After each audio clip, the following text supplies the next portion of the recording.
Alright. Welcome back to One Piece Anime Review, episode 397. I thought that basically this one would be the wrap up of the flashbacks up, but no, there still was one more to go. The very next episode series will be 1134, except that it's not coming out next week. Nope. I heard it was going to take a week off, and I'm like, why? Why would it take a week off? Oh, there's a reason why. So, next week, it's a recap episode. Yep, you heard me right. A frickin' recap episode is airing next week. So, by the way, this episode covers pretty much the entirety of chapter 1099.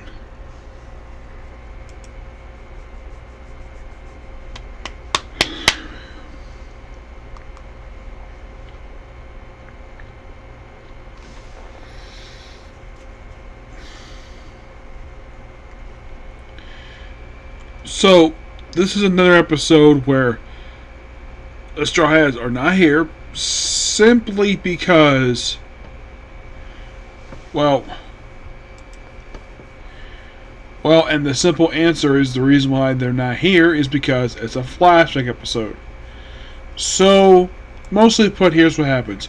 We open up because last episode King Baraki returned, so they were setting fires to the village, so Kuma was saving people. And later flashback, he actually did save one person, but she later died. So he got angry and proceeded to get this. He's going to go straight to the capital, smash his way through royal guards, and practically nearly destroy the palace. Though it gets rebuilt anyways. Yeah.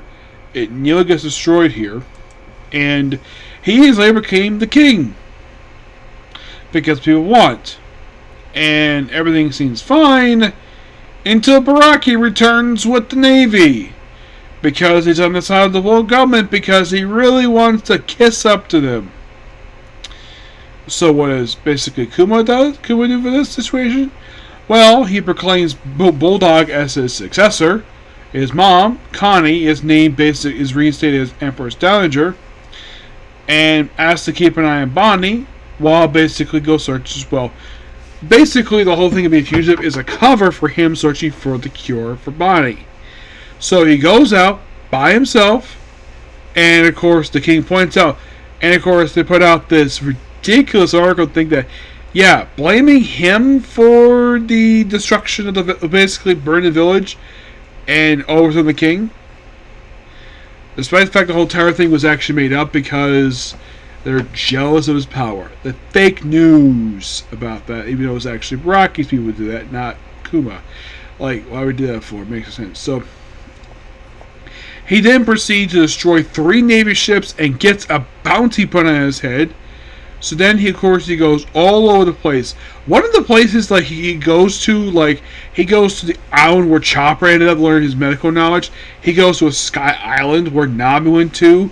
He even goes to the bridge that Robin went to. Yes, the place Robin went to. He passes by the former kingdom, which is home to Hawkeye and Mihawk in present day, where Zoro trained. He does not go to the insect island where Usopp went to. He does go to a snow kingdom, which is... Yeah, he does stop by the snow kingdom where Vegapunk used to live. And then eventually, he does, he's about to get hope. And then the Revelation Army shows up. Yeah, some of the characters we've seen present, like the big guy who is... obviously a gay character. They did mention that Ronkov and one other person was captured. Yeah, this actually ties into present day where Ronkov is actually in prison in Impel Down, which he was later freed by Luffy. And of course he talks to Bio Belle. Yes, where she asks him to take over Jenny's job and give back to a sharp-tongued woman. He's like, sure, no problem. And the reason why that she had asked Kuma for that spot, because that was Jenny's position. He left it vacant because of Jenny being close with Jenny and the fact that Jenny was, well, had a thing for him. And it's not like he felt that he didn't feel the same way. It's just that he did not want, if they had a child together, he did not want the child go through the same thing he went through. It's more of like protecting, well, even though he's the last of the Buccaneers. So, then Dragon recommends, oh, there's this man named Vegapunk who's basically very awkward, he has desires and trustworthy, and a very weird guy. So eventually he does go back to Super Kingdom. This is when he puts Bulldog in charge. He takes Battle, puts her in a barrel, but look how she can breathe thanks to a door.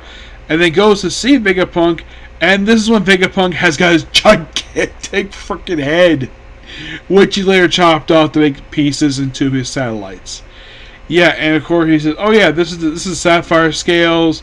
These are curable, despite the fact all doctors said is not curable. Probably because of something the world government did not want to get out. So, in order to fund basically this cure, Vegapunk, who finds out he's a Buccaneer, just becomes a model for a clone soldier, basically a cyborg.